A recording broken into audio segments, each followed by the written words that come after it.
దీనికి ఈగో కూడా ఒక కారణం కావచ్చు కదా. ఎగ్జాక్ట్లీ ఈగోనే కారణం. సో ఎప్పుడు ఈ గొడవ అవుతున్నప్పుడు ఈగో మీద దెబ్బ కొట్టే ప్రయత్నం చేస్తారు. ఎప్పుడు కూడా నువ్వు అలా చెయ్యలేదా, నీకు ఆ మాత్రం తెలీదా, నీకు నన్ను అర్థం చేసుకోలేదా అంటే వాళ్ళు ఈగో మీద దెబ్బ కొట్టినట్టు. సో రిలేషన్షిప్ నిలబడాలి అంటే ఈగో మీద మాట్లాడకూడదు. నేను ఒక ఎగ్జాంపుల్ చెప్తాను. ఒక ఆవిడ వాళ్ళు గొడవ పడ్డారు, పెద్ద మనుషులు వచ్చి చెప్పారు దట్ ఈ రోజు నుంచి మండే ట్యూస్డే వెన్స్డే నువ్వు ఇంటి పని చేస్తావు, థర్స్డే ఫ్రైడే సాటర్డే నువ్వు ఇంట్లో పనులు చేస్తావు అని పెద్ద మనుషులు కూర్చుని ఇది అని ఆజ్ఞ పంపించారన్నమాట. ఓకే అని అనుకున్నారు. ఇంకా థర్స్డే వచ్చాక అతని హస్బెండ్ రోల్ వచ్చింది, చేయాల్సిన గిన్నెలు సర్దడము, సామాన్లు తీయడం. హస్బెండ్ ఇది ఎక్కడ పెట్టాలి అని అడిగాడు. అడిగేసరికి ఒకసారి చెప్పింది, 2 సార్లు చెప్పింది.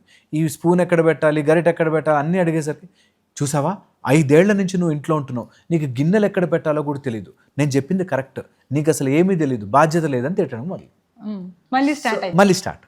సో పాయింట్ ఏంటంటే ఇద్దరికీ మాట్లాడుకునే స్పేస్ వచ్చినప్పుడు ఇద్దరూ అకామిడేట్ అయ్యి ఓకే నీకు అది తెలిసి ఉండకపోవచ్చు నేను చెప్తాను అని తను, నాకు ఇది ఇప్పుడు తెలియలేదు బట్ నెక్స్ట్ టైం నుంచి మాత్రం నేను తెలుసుకుంటాను అని తను, ఇద్దరు కూడా ఆ పాయింట్కి రావాలి. సాఫ్ట్గా చెప్పుకుంటే గొడవలు, సాఫ్ట్గా ఈగోని ఆ మాత్రం కూడా తెలీదా నీకు అనే కంటే ఈసారి చెప్తున్నాను నెక్స్ట్ టైం గుర్తుపెట్టుకో అనేటట్టుగా వస్తే చాలా స్మూత్గా వెళ్ళిపోతుంది.